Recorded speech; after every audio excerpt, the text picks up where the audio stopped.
Acá con el profeta Ezequiel, algo que podemos ver, Dios ya al final le está mostrando en visión, le está hablando de los príncipes. Precisamente, una hermana, no sé si esté el día de hoy, me preguntó ayer por el capítulo 44, creo que es el versículo 3, así donde habla del príncipe, mirémoslo. El capítulo 44 dice, en cuanto al príncipe, el versículo 3, en cuanto al príncipe, por ser príncipe, él se sentará allí para comer pan delante de Jehová. Entonces la hermana me preguntaba, no sé si esté la hermana Violeta, me estaba preguntando precisamente por esto. Me decía que así como uno lee ese versículo, parece que se estuviera refiriendo a nuestro Señor Jesucristo. Y ella me dice que, pues, que si se refería o no. Entonces le mostré cuando el apóstol Pablo en Hechos, cuando a él dijo, no sabía que era un príncipe, cuando él lo maldijo.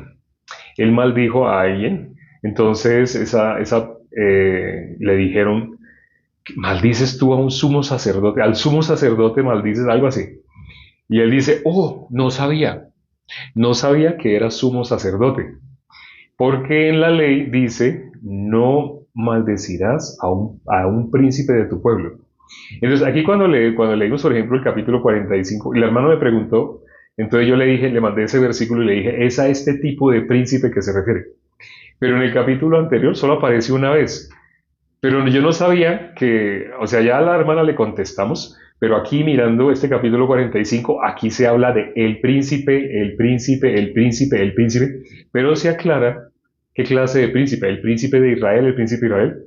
Está hablando, así como dijo Pablo, de, de un sacerdote, el principal de los sacerdotes, que ya en el Nuevo Testamento, ¿cómo se llamaba? Sumo sacerdote. Y bueno, entonces, si había, preciso, la hermana había hecho una pregunta, la hizo anoche, pero entonces ahorita al mirar ese capítulo, aquí queda súper contestada. Ayer se la contestamos, pero yo no sabía lo que íbamos a leer hoy en el capítulo 45, sobre el príncipe, el príncipe, el príncipe. Y algo que hoy, no sé si se dieron cuenta, algo peculiar que tiene el capítulo 45, se habla varias veces la palabra perdón, perdón, perdón, perdón, perdón, ¿de qué? Vamos a leer, por ejemplo, el versículo 20. Bueno, estábamos leyendo, me llamó mucho la atención el 20, pero seguimos leyendo y ¡pum! No solamente ahí, antes se había leído en el capítulo de hoy. ¿Qué dice? Dice más exactamente, así harás en el séptimo día del mes para los que pecaron por error y por engaño y harás expiación. Entonces, aquí habla hay una expresión que aparece 9 veces en la Biblia, perdón de pecados. Entonces aquí se está hablando de las personas que hayan pecado, el que pecó, el que pecó, el que pecó. Sabemos por Romanos capítulo 5, versículo 12, el pecado entró en el mundo ¿por quién? Por un hombre. El común de las personas no conoce eso, o si lo ha oído mencionar, no ha meditado sobre lo que significa que el pecado entró por un hombre. El común de las personas cuando piensan en pecado, única y exclusivamente conocen los frutos. ¿Cuáles son los frutos del pecado?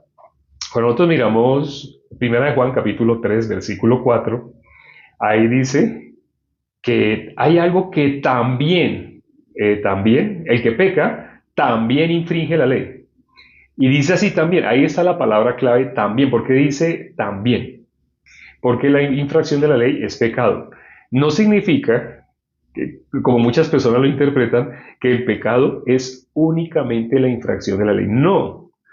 Para que las personas entiendan, hay un video que hicimos hace como un año, precisamente fue como un año, donde explicábamos por medio de un arbolito el pecado. Cuando dice la Biblia, ya el hacha está puesta a la raíz.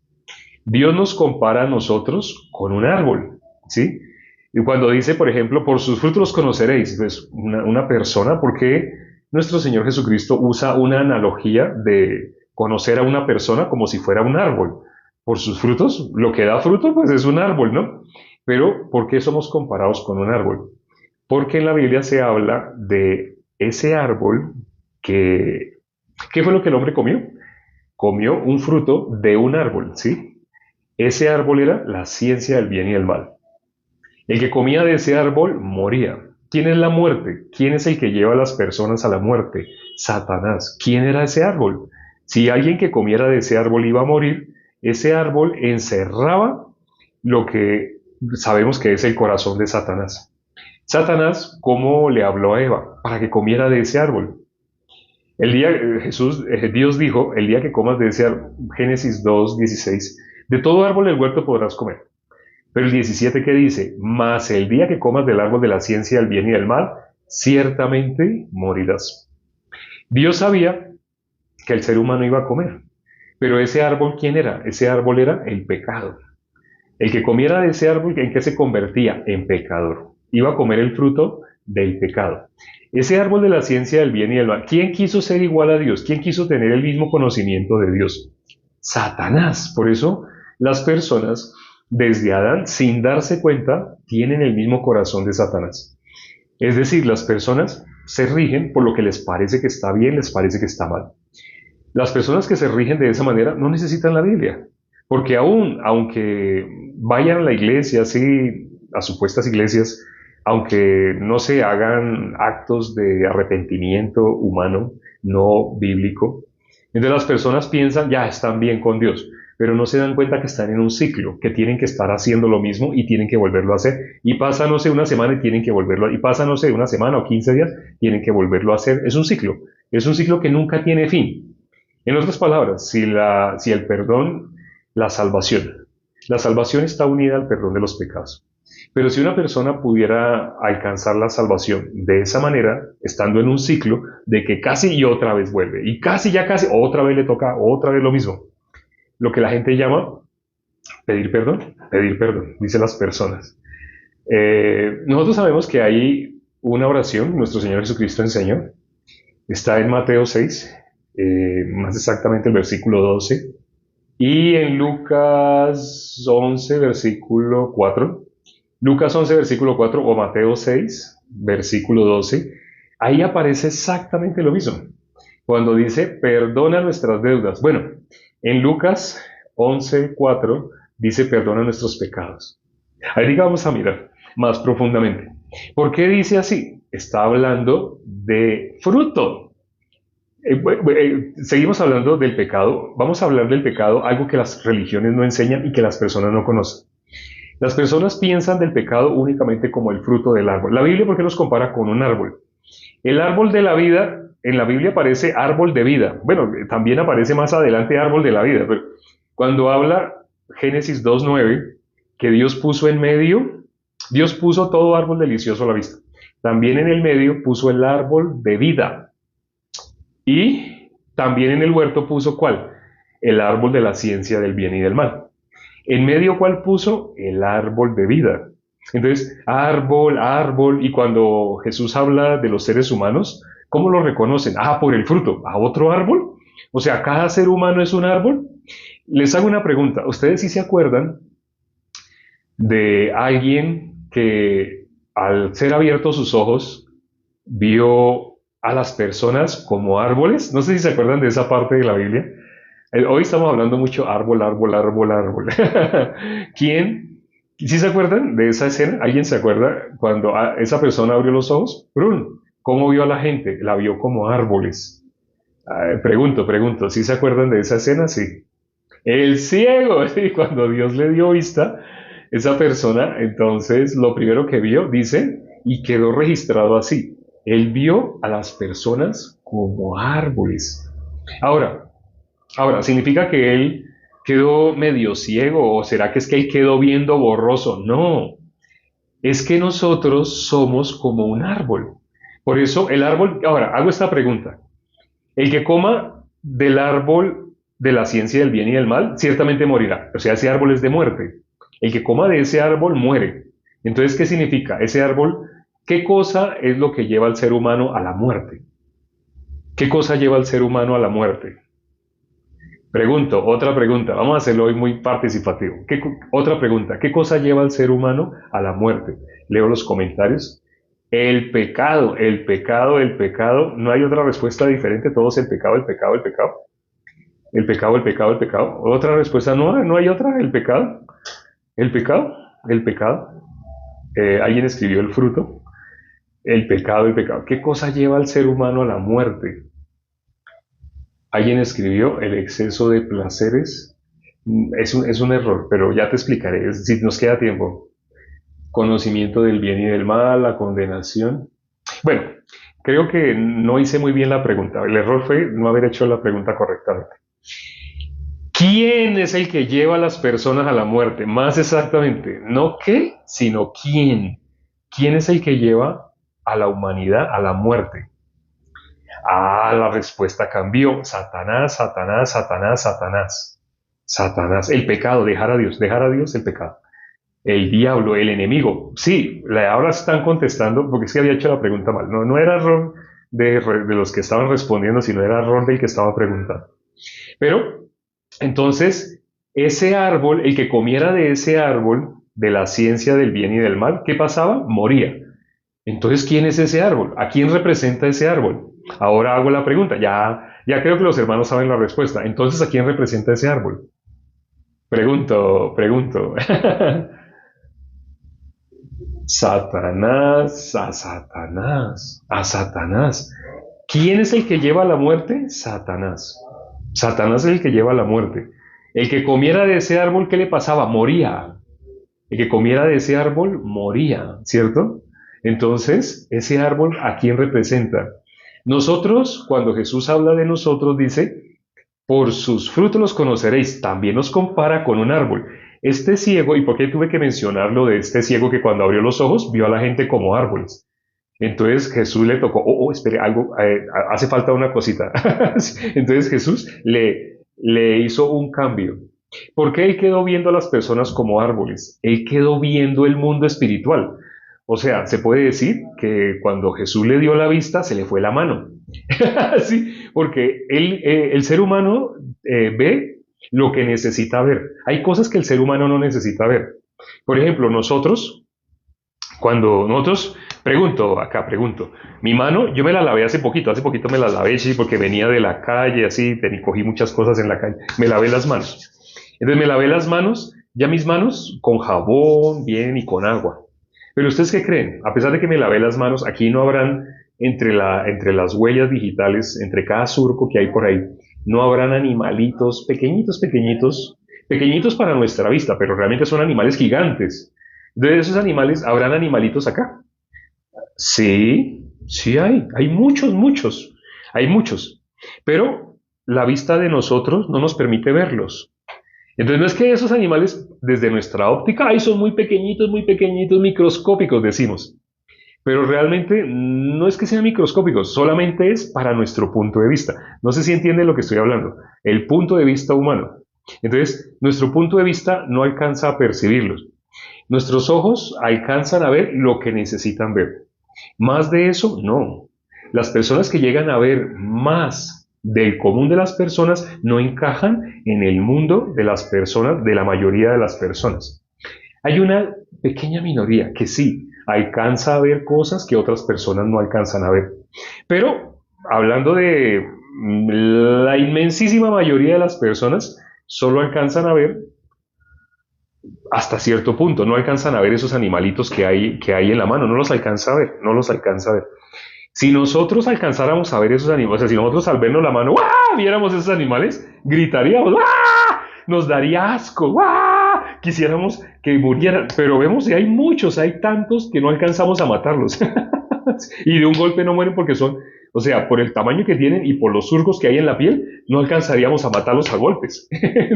Habrían personas que se echarían cepillo, ¡ah! Tratando de matarlos. ¡Ah!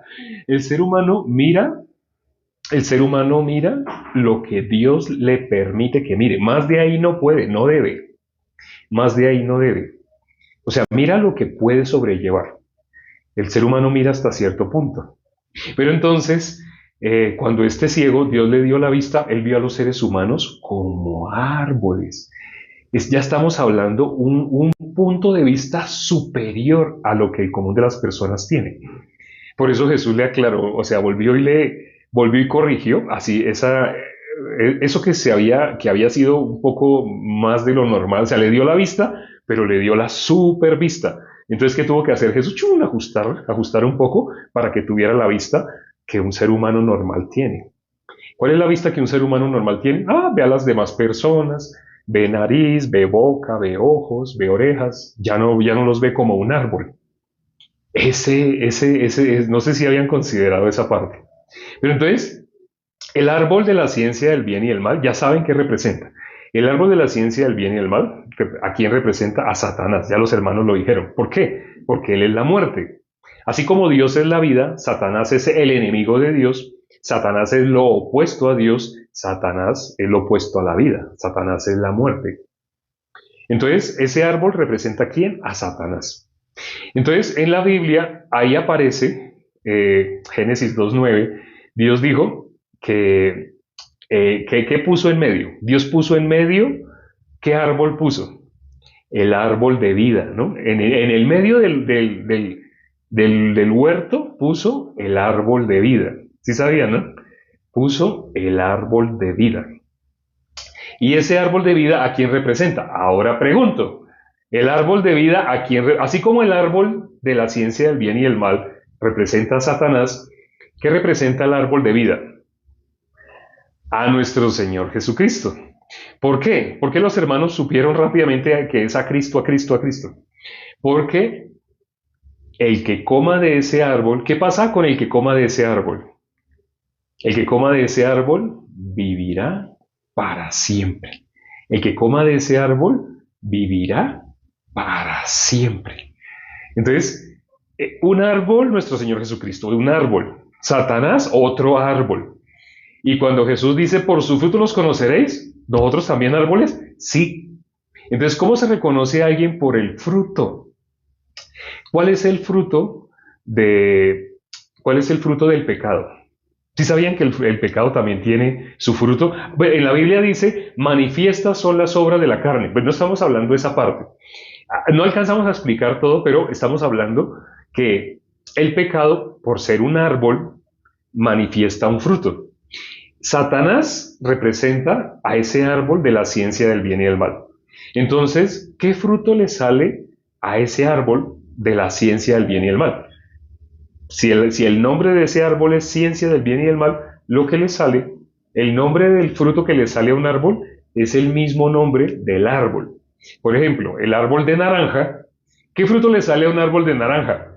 Naranja. Cuando decimos árbol de, lo que escribimos después, árbol de naranja. Cuando decimos árbol de, lo que vamos a escribir acá representa el fruto. Árbol de piña.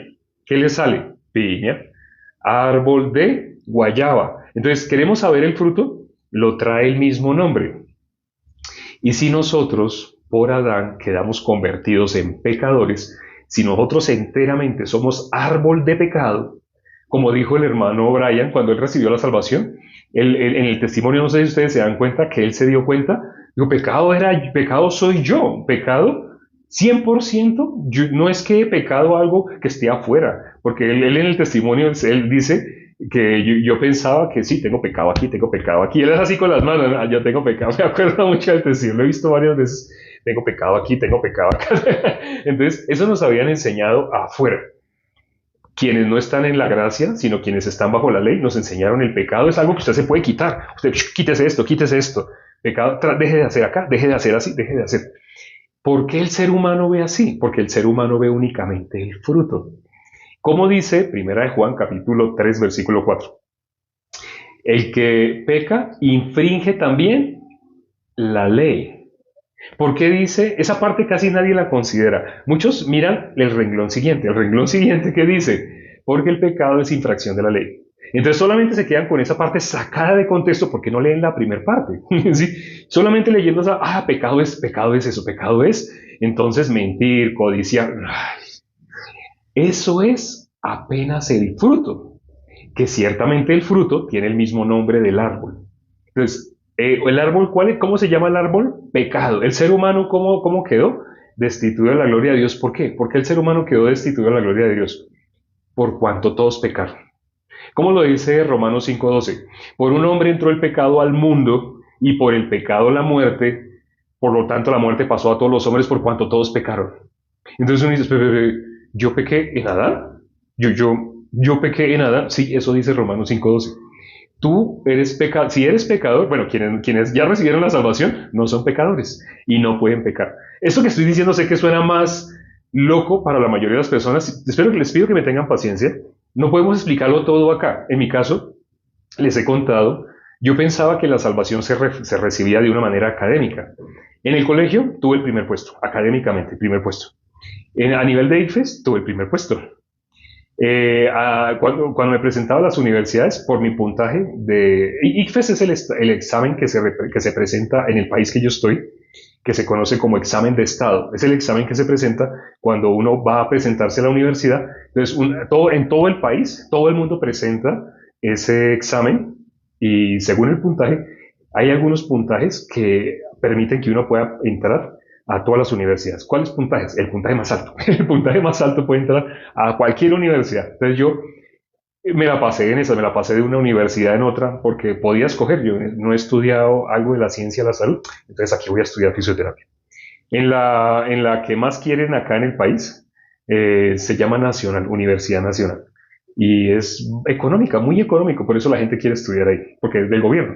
Entonces esa universidad, yo me presenté ahí, ¿qué estudio ahí? Una ingeniería. ¿Qué ingeniería? Ingeniería de sistemas. Entonces, yo realmente no estudiaba, fui como vago para el estudio, pero académicamente me iba bien. O sea, fue algo, todavía, ya sé por qué, pero fue algo que en ese momento no entendía, ahora lo entiendo. Pero a pesar de que académicamente me iba bien, pero la salvación no se recibe por algo académico. Si la salvación se recibiera por capacidad cociente intelectual, entonces solamente determinadas personas, los que tuvieran de 120 puntos hacia arriba de cociente intelectual, son las personas así, como el pastor Pablo en México. El pastor que tenemos en México se llama Pablo. Y el pastor, no puedo dar el apellido, por favor no lo escriban. Y el pastor Pablo, él tiene un cociente intelectual de 120. Entonces solamente personas así, de 120 para arriba, podrían recibir la salvación. Pero no, la salvación no tiene nada que ver con el cociente intelectual. Entre una persona más cree que sabe, más difícil es recibir la salvación. Cuando conozco hermanos que reciben la salvación en una semana. La hermana Carla recibió la salvación escuchando 15 prédicas. En 15 días, escuchando todos los días, pues ella escuchó 15 prédicas. Ella escuchó 15 prédicas y recibió la salvación. Y a ella se le hizo que fue una eternidad para poder recibirla. Pero cuando me comparo con ella, yo duré 7 meses. Yo duré 7 meses escuchando todos los días. Es más, yo me entrevistaba personalmente con el pastor y le hacía preguntas. Una vez hubo un seminario bíblico y llevaron a un evangelista. Ese evangelista fue el que dirigió el seminario bíblico. Entonces, cuando él terminó, yo le dije, ¿le puedo hacer preguntas? O sea, cuando todos se habían ido, yo me quedé hasta que todos se fueron. Y no se fueron así, sino se terminó la prédica, el seminario bíblico, y todos pasamos a almorzar. Después de almorzar, entonces compartíamos y la gente se empezó a ir uno por uno. Cuando todos se habían ido y me quedé yo solo con el evangelista, entonces le dije, ¿le puedo hacer preguntas? Y él me dijo, sí, claro. Entonces yo saqué mi celular, era uno que tenía tapita, el Motorola 1200. En esa época era el último. Yo tenía, o era el que le hacía la competencia al iPhone que había salido en el 2007. Entonces abrí la tapita y mirando, entonces empecé a hacerle preguntas. Entonces cuando yo le preguntaba, entonces él miró, cogió así mi celular y miró, ¿y cuántas preguntas tiene? Y le dije, como 100 más o menos. No, no, no lo iba a dejar ni dormir. Entonces, en mi caso, yo preguntaba, pero fueron 7 meses así, escuchando. Cuando escuchaba, tomaba nota. ¡Oh! Quedaba maravillado. ¡Oh! ¿Cómo sabe esto el pastor? ¿Cómo hace para tener ese conocimiento? Así yo pensaba, porque yo pensaba que todo era intelectual. Precisamente eso es un impedimento para que una persona reciba la salvación. Por eso me demoré antes Dios me dio la misericordia. Por eso me demoré tanto tiempo, 7 meses escuchando. Entonces, la salvación, ¿cómo se recibe? Por gracia. Y bueno, algo que dijimos que inevitablemente íbamos a mencionar, debido a que el pecado no solamente es el fruto, como las personas saben, las personas únicamente saben el fruto. Por eso dicen, es que pecar es cuando uno miente, cuando uno codicia. ¿Por qué hablan así? Porque lo único que conocen es Primera de Juan, capítulo 3, versículo 4. Pero no conocen la primera parte de ese versículo, sino la segunda parte. Por eso, aferrándose a la segunda parte, dicen, es que ahí dice que el pecado es infracción de la ley. Lee lo que dice antes. ¿Qué dice antes? En ese mismo versículo que dice antes. El que peca, infringe también. Esa palabra es clave. Infringe también la ley. ¿Por qué dice así? Luego el pecado es algo más grande que solamente infringir. Sí, eso de infringir es apenas el fruto. Hoy estamos hablando de árbol Jesús, árbol de vida, Satanás, árbol de la ciencia del bien y del mal. Nosotros, ¿qué hemos convertido? Pecado. ¿Qué clase de árbol? Pecado. Por Adán todos quedamos convertidos en un árbol, pecado. Entonces, ¿qué fruto le sale al árbol de pecado? ¿Cómo se llama el fruto que le sale? ¿Cómo les hago esta pregunta? A veces están pendientes. ¿Cómo se llama el fruto que le sale al árbol de pecado? Pregunta. ¿Cómo se llama el fruto? El fruto que le sale al árbol de pecado. Pecado. Sí, pecado. Entonces, si el árbol se llama naranja, ¿árbol de qué? De naranja. ¿Qué fruto le sale? Naranja. Árbol de piña. ¿Qué fruto? Piña.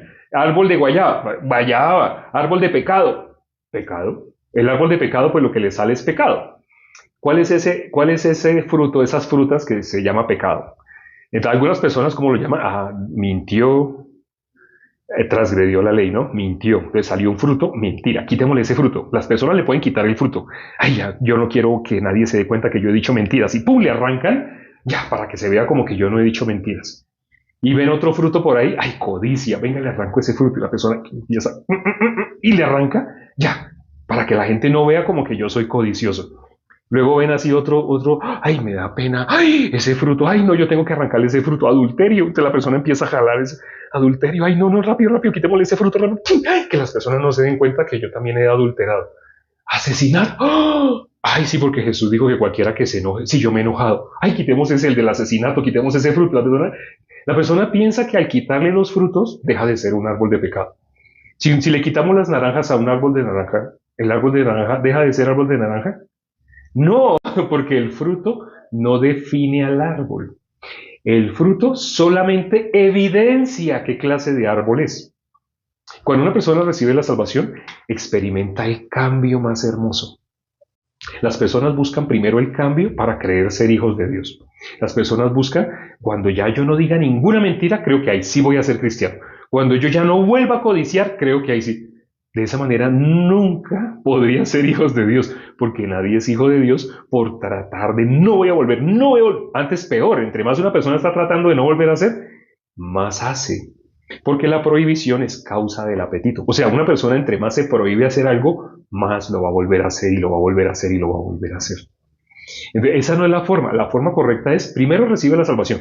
Cuando hablo con personas religiosas que solamente están enfocados en el cambio, me dicen, pero cierto que una persona para ser salva primero tiene, entonces digo, no, deja de hablar de comportamiento. No hablemos, por un rato suelta el comportamiento. Cuando tú recibas la salvación, te voy a dar una buena noticia. Hay algo que va a ir cambiando en ti. Cuando tú recibas la salvación, tú vas a empezar como todo a tu alrededor desaparece, cambia. He hablado con hermanos que me decían, ¿saben? Yo era un melómano, no podía parar de oír música y tenía que estar oyendo música y música y música. Y yo decía groserías y mantenía pegado en la casa, pegado al televisor y viendo de todo. Pero me dicen, ¿sabe qué? Ya no me aguanto la música. Hay hermanos que me han dicho, ¿sabe qué? Ya no, cuando he tratado de ver televisión, apago y digo, ¿esto qué es? Ven al diablo ahí solamente, esto es diabólico, ven por todo lado, esta gente va en contra de Dios, son enemigos de Dios, ¿qué me van a enseñar un enemigo de Dios? Hay gente que se aburre, ya no puede ver televisión, ya no puede oír música, todo eso, solamente ¿qué quieren hacer? Predicar el evangelio. Eso es algo que va no es instantáneo, no es instantáneo, pero es algo que va pasando en aquel que se meta con el evangelio. Entre más una persona predique el evangelio, su vida cambia. Entonces, es muy diferente. Primero que todo, recibe la salvación. Enfócate en recibir la salvación. El cambio, no te preocupes. El cambio, Dios lo da. Si tú tratas de cambiar, es mentira, es falso, es temporal. Pero si Dios hace el cambio en ti, es eterno, duradero, para siempre. Es mejor así, ¿no? Entonces no te concentres en, yo quiero dejar de hacer esto. Y entonces si una persona recibe la salvación, pero hace, mira, toca, dice, no hables así, no te preocupes, no pienses en el cambio. Concéntrate, tú tienes que concentrarte en qué? En recibir la salvación. Lo más importante es que seas justo. Una vez que salgas de la condición de ser pecador, el cambio viene solito, no te preocupes. Por ahora recibe la salvación. Pasa de ser hijo del diablo a ser hijo de Dios. Pasa de la potestad de Satanás, de las tinieblas, a la luz, a Dios, a la libertad del pecado. Esta columna es la de Satanás. Satanás, el pecado, las tinieblas de la propiedad de Satanás, es de la propiedad de Satanás, esta columna. Y aquí la columna de Dios, la luz, la libertad. ¿Libertad de qué? Del pecado. Pues por ahora solamente recibe la salvación, es lo más importante. Y si nos queda un ratico, vamos a hablar de, porque es algo que prometimos y no lo podemos dejar así. Ya que hablamos del pecado así, ¿por qué? Esta pregunta sé que a más de uno le habrá surgido. ¿Por qué dice en la oración que nos enseñó nuestro Señor Jesucristo, Mateo 6, versículo 12, que les dije que ahí dice, perdona nuestras deudas, como también nosotros perdonamos a nuestros deudores? ¿Sí se acuerdan, no? Pero como lo dice en Lucas capítulo 11, versículo 4, dice, perdona nuestros pecados, como también nosotros perdonamos a los que nos deben. Entonces, es el mismo versículo, solo que aquí dice, perdona nuestras deudas y aquí dice, perdona nuestros pecados. Pero ¿por qué en Lucas dice pecados? Si uno sigue leyendo, ¿a qué se refiere? A deudas. Entonces, el pecado se puede llamar pecado al fruto, ya lo vimos, ¿cierto?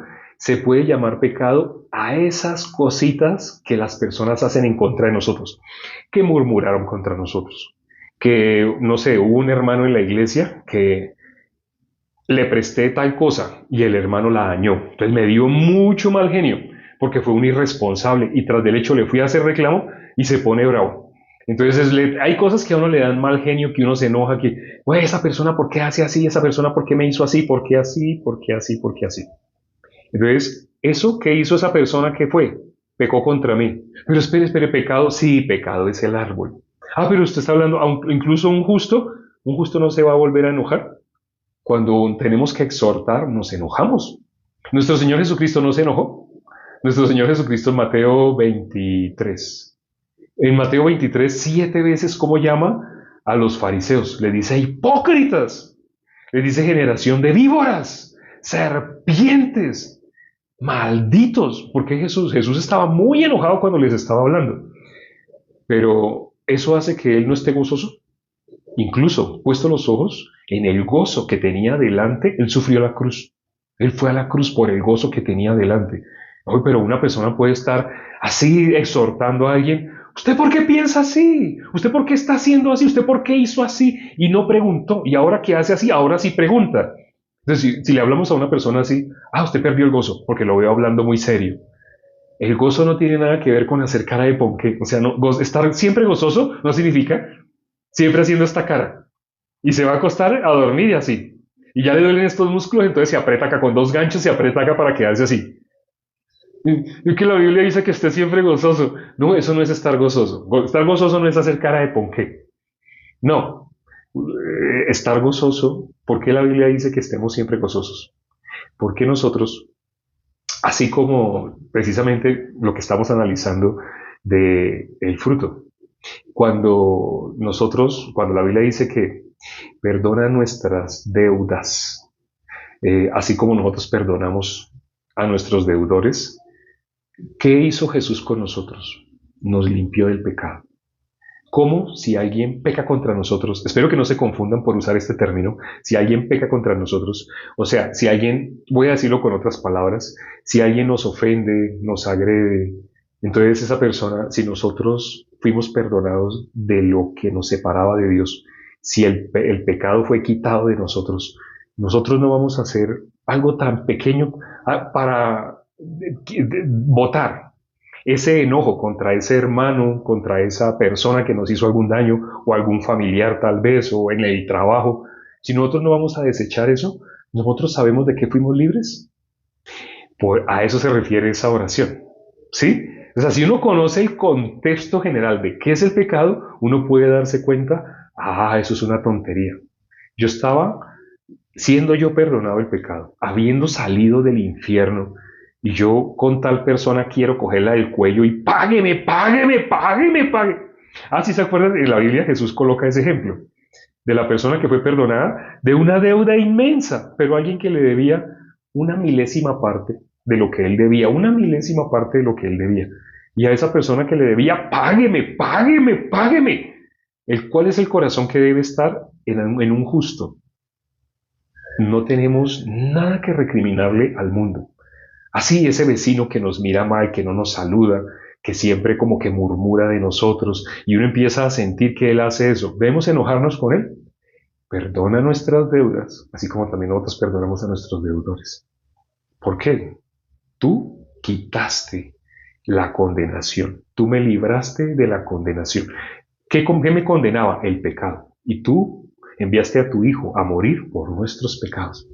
¿Cómo yo voy a enojarme por, no sé, me debe $100 a alguien, o me debe $50, o $20, o de pronto no se me hizo un daño, o yo me di cuenta, o hay cámaras donde aparece que le hizo algún daño a la puerta de mi casa, la rayó así, porque estaba enojado conmigo y fue con algo metálico y la rayó. Entonces yo me voy a llenar de ira. ¿Eso qué tiene? Es una puerta. Él está enojado. Si tengo la oportunidad de hablar con él, yo soy portador de vida. Él es un instrumento de Satanás sin darse cuenta, o ella, o estoy colocando un ejemplo, ¿sí? Entonces, cualquier cosa que nos hagan, el apóstol Pablo dijo una frase: ¿por qué no sufrís el agravio? ¿Por qué no soportáis el ser defraudado? ¿Por qué el apóstol Pablo habló así? Porque él tenía en su corazón lo que Jesús dijo: perdona nuestras ofensas, así como también nosotros perdonamos a nuestros deudores. El corazón que debe haber en un justo es misericordia. Eso significa, si supiera lo que significa misericordia, quiero y no sacrificio. Eso es lo que significa. Se perdona nuestras deudas, así como nosotros perdonamos a nuestros deudores. Está hablando del corazón que debemos procurar. No significa esforzarnos, tratar, voy a tratar. No, no, no. Si tú meditas de dónde fuiste salvado, automáticamente, ¿tú cómo puedes mirar a las personas? Con misericordia. Tu óptica cambia. Estar siempre consciente de dónde fuiste salvado. Ibas a ir al infierno. Como toda la humanidad, ibas únicamente al infierno. Pero al haber sido salvado de ese camino, ibas derecho a la condenación, sin ninguna posibilidad de salir. Pero Jesús, con la obra que Él hizo, al derramar su sangre, a ser torturado de la manera que fue torturado, tú fuiste libre de ese pecado. Es para que siempre estés gozoso. Y aunque tengas que hablar a veces serio, a veces tengas que hablar duro, a veces tengas que exhortar, porque la Biblia dice que nos exhortemos unos a otros, aunque sucedan ese tipo de cosas, pero igual, si alguien te hace daño y esa persona, digamos, es un impío, no te enojes con esa persona. Pasa por alto esa ofensa, soporta el agravio. Al fin y al cabo, tú recibiste un premio tan grande que esa persona no tiene. Ahora, no significa eso para que tú la menosprecies y te burles de esa persona, bien que se vaya para el infierno. No, ese no es el corazón. Ese es el corazón de los buaneres. El corazón que debemos tener es: perdona nuestras deudas como también nosotros perdonamos a nuestros deudores. Nos deben, nos maltratan, nos hacen daño. Eso no es nada comparado con lo que íbamos a vivir en el infierno. Y esa persona hace eso por ignorancia, porque no sabe que al hacerle eso a un justo, se está acarreando eso que está pidiendo y esperando que le suceda al justo. Eso se lo está buscando para sí mismo. Les voy a contar un secreto ya para finalizar. Había un hermano salvo, del cual yo supe que estaba hablando a mis espaldas de mí. Estaba hablando negativamente y decían: uy, tal hermano dijo que usted así, que usted así. ¿Sabe qué le pasó a ese hermano? Les voy a contar así rápidamente. Ese hermano tuvo un accidente laboral, estando en su trabajo. Casi, la gente dice: usted no sufrió fracturas y cosas así por pura misericordia de Dios, pero usted ese era para estar fracturado en silla de ruedas, algo así. Después, ese hermano, ¿qué le pasó? Ese hermano, la esposa tuvo una enfermedad terrible, le dio una enfermedad terrible. Después, ese hermano, el vehículo que él tenía, lo robaron. Le robaron, no recuerdo qué fue lo que le robaron, pero le destaparon el vehículo, le sacaron cosas del vehículo, costosísimas cosas que el ladrón, ¿cómo sabía que había cosas tan costosas en ese vehículo?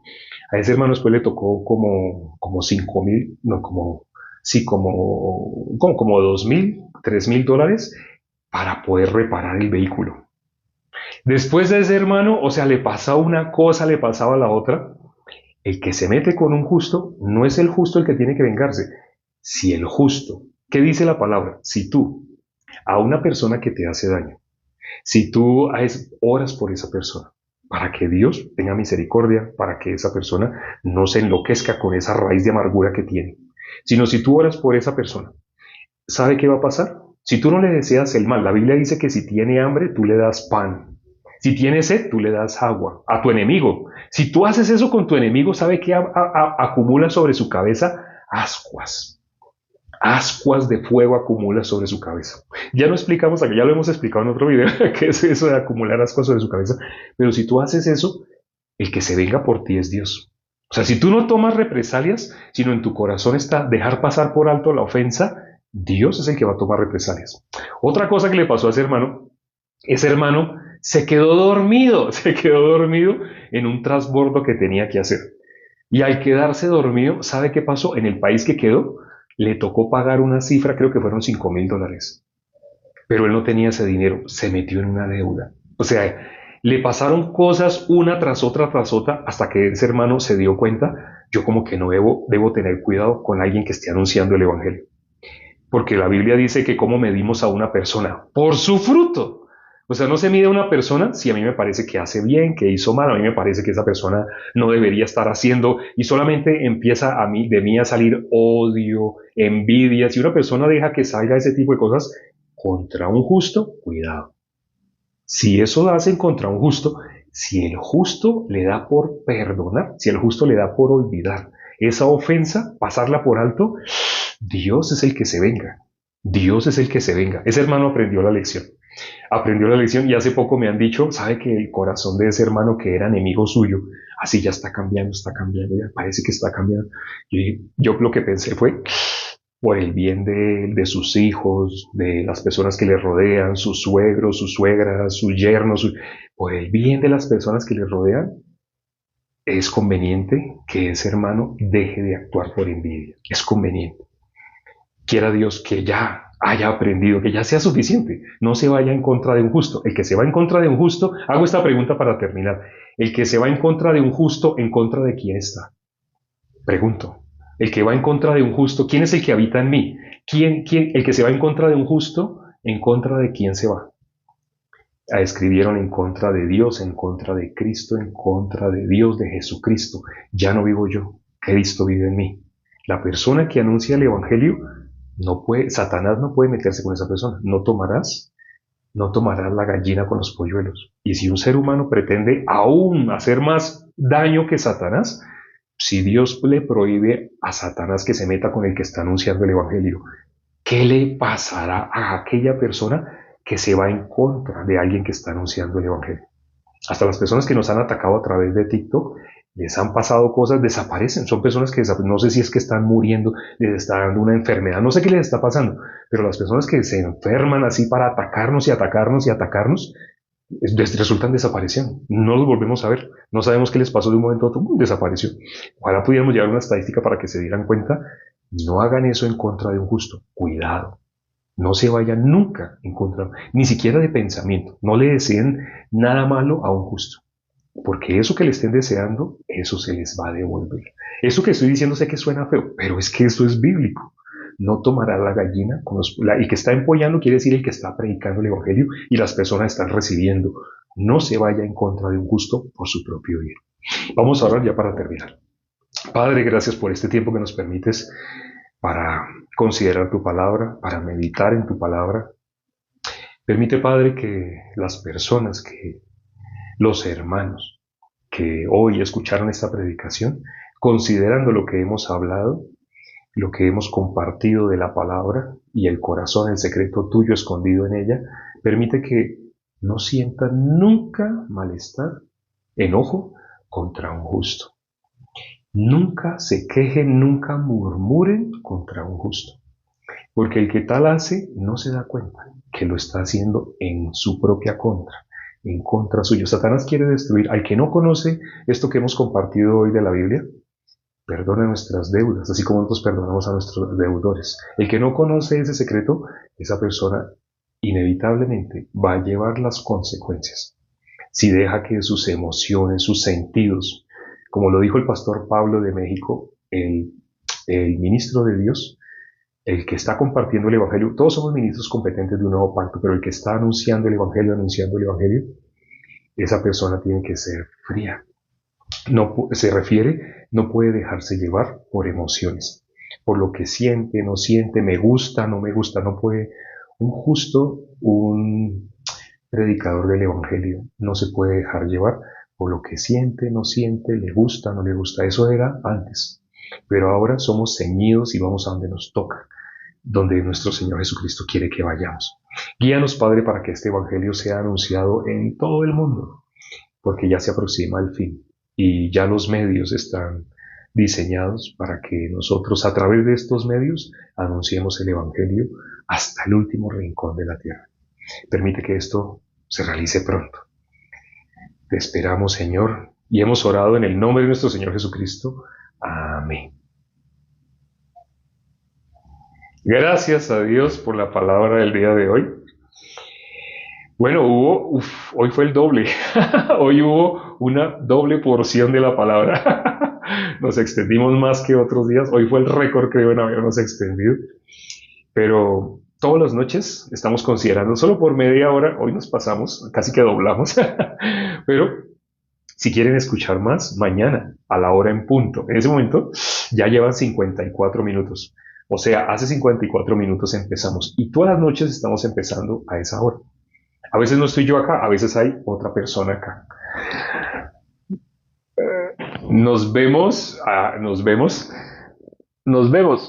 nos vemos mañana. A las 7 de la mañana para algunos, a las 7 de la mañana para algunos, y 7 de la mañana hora de Perú, de Ecuador, de Colombia. Nos vemos. También por la mañana estamos compartiendo 10 minuticos, por la mañana solo son 10 minuticos. Chao.